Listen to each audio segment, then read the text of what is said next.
Good evening, my name is Michael Teft. I'm doing an assignment for FTT 100. It is currently June 9th, 2024.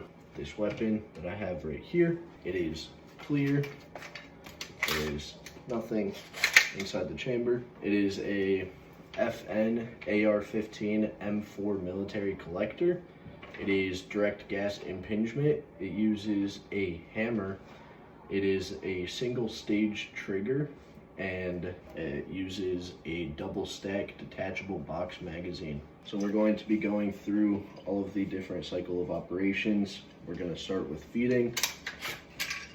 When the bolt goes forward, there will be a round inside of the magazine, and the bolt head will strip that round out of the magazine as it's going forward.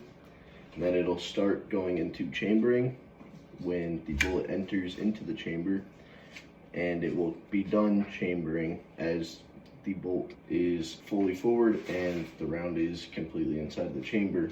And then it is going to lock.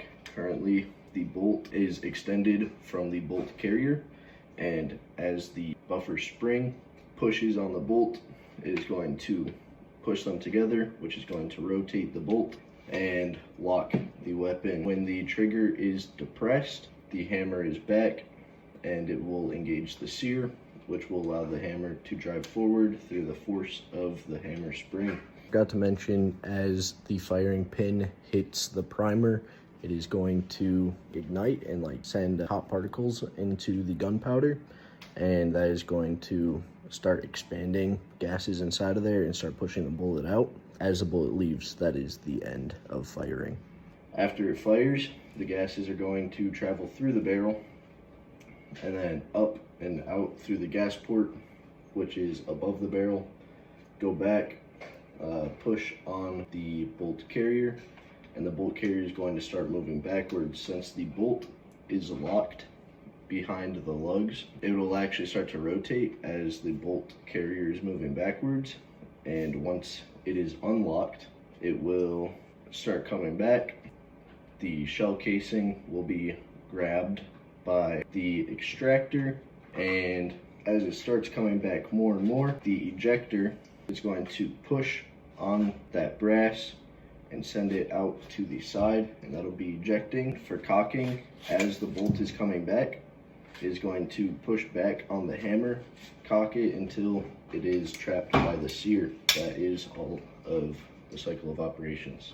All right, so the major components of this weapon: you have your upper receiver, you have your barrel, your lower receiver, your fire control group, your bolt carrier assembly.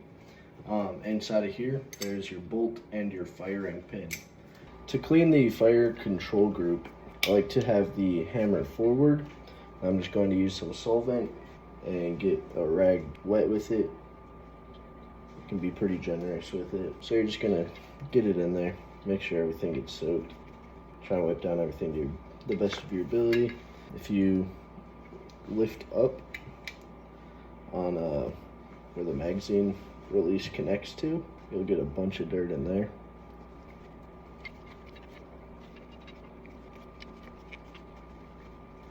And then you're gonna try and dry off everything with the best of your ability.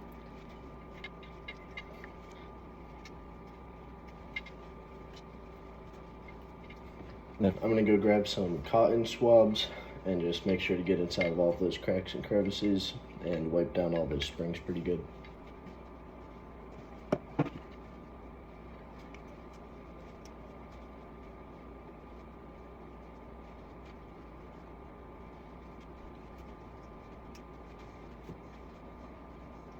And once again, you're just gonna dry everything off.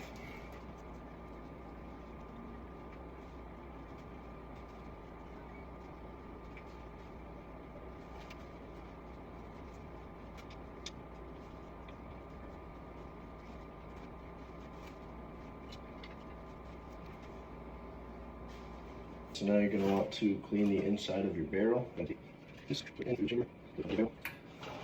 going to pull the patch through 1 or 2 times. So since I have a weapon chambered in 5.56, I'm going to use the 22 caliber brush. I'm going to run that through a couple times as well.